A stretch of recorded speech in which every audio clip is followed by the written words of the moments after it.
I am a nurse. I worked for the house of King Saul. I actually cared for the grandson of the former king, the son of Jonathan, Mephibosheth. When I had heard the news that King Saul and his son Jonathan were killed, panic broke out in the palace. It became a place of mass confusion. Palace guards and servants scrambled to flee. I took the child, who was only 5 at the time, and in my haste, I dropped him.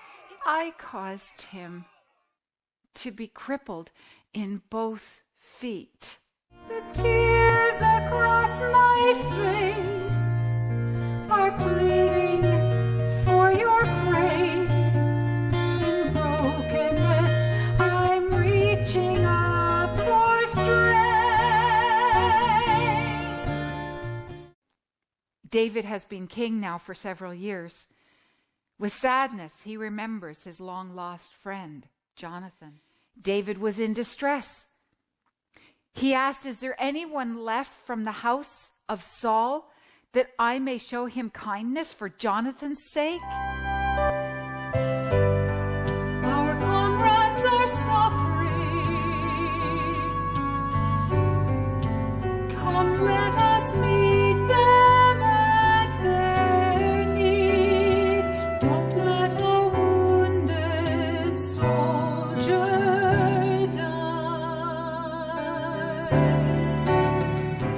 He didn't look for anyone who deserved his loving kindness or anyone who was worthy to receive his loving kindness. No, he looked for anyone from the house of Saul. And David inquired as to where he might find Mephibosheth. And Ziba replied, "He lives in Lo-debar." You searched for me, you know me, you see me when I fall. David had Mephibosheth brought to the palace. The helpless cripple fell on his face before the throne. He must have thought that he would never get up from the floor alive again.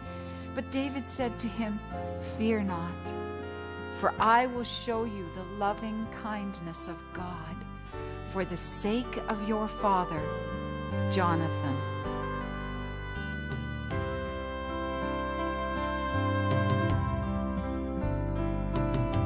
When I'm feeling low, I lift my eyes to you. I find new hope in everything you do. You're the sun on my darkest day. You're my shield when it starts to rain.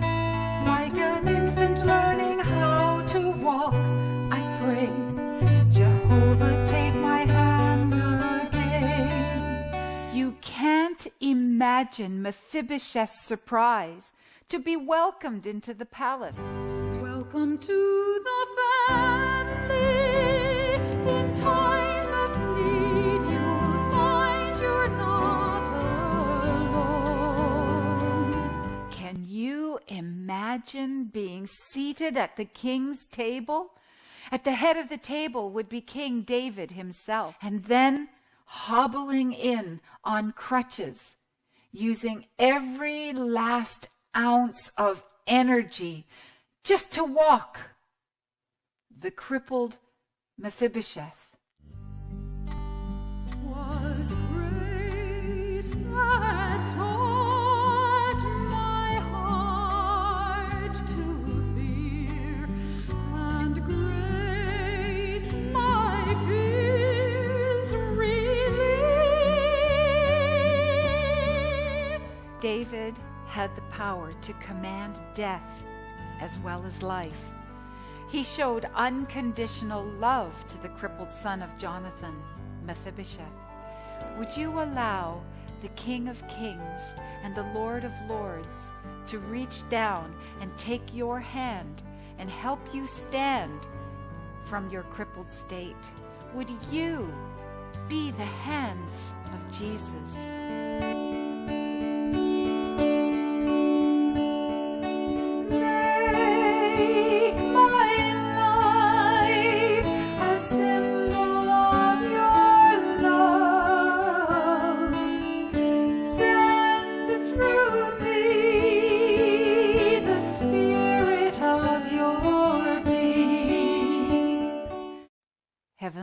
Father, sin has made us a crippled and needy people. Yet your love reaches down and touches us.